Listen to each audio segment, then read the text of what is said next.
Dragon Ball fans, don't forget to punch that subscribe button and enable all notifications. That way you guys can be notified whenever a brand new video is posted onto this channel for all your latest Dragon Ball news, information, updates, leaks, spoilers, and discussions. To be a part of the Dragon Ball squad and to be able to talk to me directly, don't forget to follow me on these social media platforms in order to stay up to date with all Dragon Ball related news. Hashtag Dragon Ball Squad. Now let's begin. What is going on, Dragon Ball fans? Welcome back to another Dragon Ball Super discussion video, where today we're going to be talking about why Gogeta should not happen in Dragon Ball Super's Tournament of Power. Now, the only reason why I am bringing this up is because with the recent introduction, or at least the reintroduction of Vegito back in Dragon Ball Super's Future Trunks story arc, and now having to, again, spoiler alert, having the potential fusion of both Caulifla and Kale in Dragon Ball Super's Tournament of Power, people have been wondering, speculating,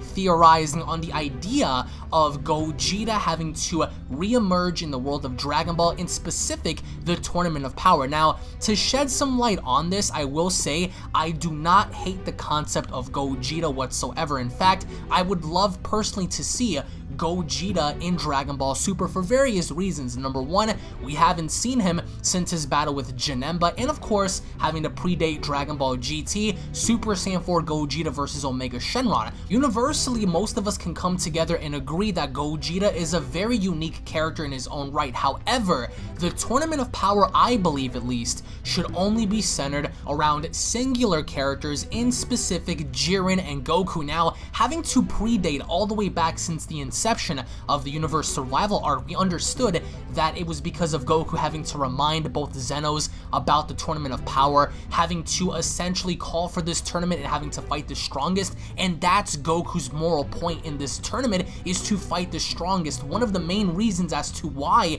Goku called for this tournament is because he was so excited when he found out that there are other warriors out there who even supersede him.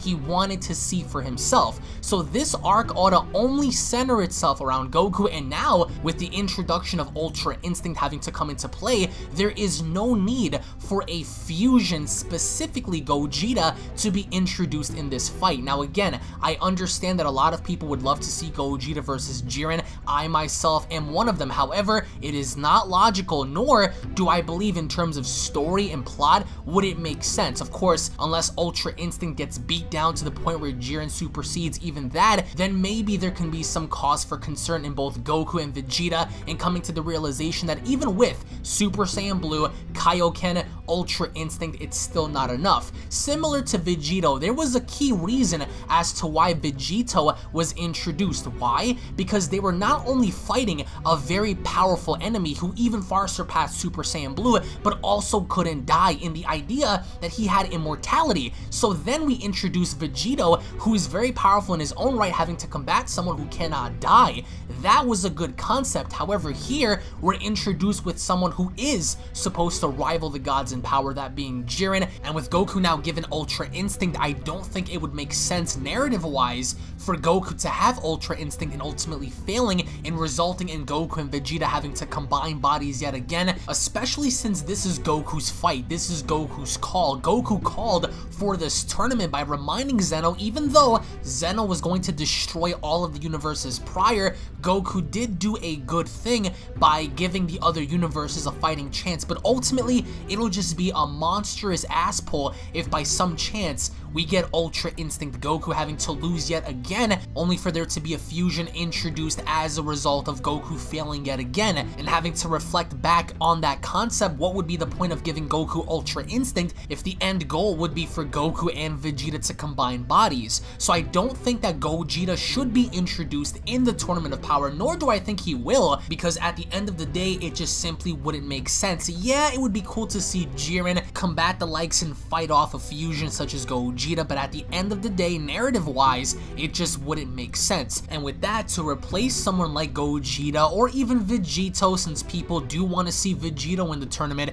they have the replacement of Caulifla having to combine her powers with Kale, alongside various other things we've seen in Super thus far, because the Tournament of Power has introduced various different transformations and concepts that were simply pulled out of the blue with no explanation behind it, in which I do hope the manga capitalizes if not the anime, and further explaining these events as the show carries on through, the concept of Gogeta as of right now is illogical for it to happen, and if it did happen, you have to beg the question as to what would Gogeta do if he were a part of this tournament, especially now considering that we have two Super Saiyan Blues with one of them bearing Ultra Instinct. Would that be overkill? I think that if the concept of Gogeta were to be introduced, it ought to be introduced many arcs from now instead of having a debut in the Tournament of Power, because 1, it wouldn't make sense, 2, it would revoke the idea of Goku having to have his definitive fight with Jiren, and 3, given the circumstances, each universe is on the line. I don't think that someone like Gogeta having to be introduced would be essential in fighting someone like Jiren, but instead, if there were to be a new enemy introduced down the line,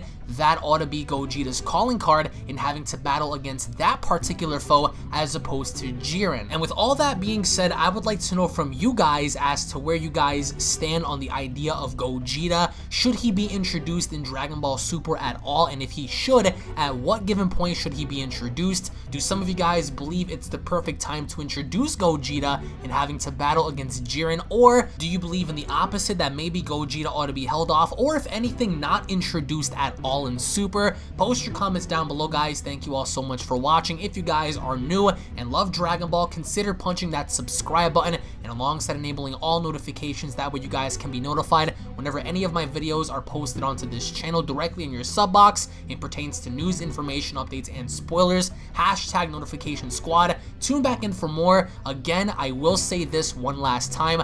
I personally love the character and concept of Gogeta. I feel as if the fusion itself would work in Super given the right circumstance, but here in this case, I don't agree in the idea if it should be introduced in him having to battle against Jiren, only for the case in point being that this is Goku's fight and Goku's fight alone, and I do think that the Tournament of Power should have a definitive conclusion involving singular characters as opposed to fusions. Even though we will see the inevitable fusion of Kale and Khalifa, the question lingers as to where the story is going to go from there, but I don't think that Gogeta should be introduced, nor do I believe he will, but never say never in the world of Dragon Ball, because let's be realistic, Dragon Ball Super has been very unpredictable as of late. So post your comments down below. Thank you all so much for watching. Have a wonderful day, and I'll be seeing you all down in the comment section below. Have a great day, everybody. Peace.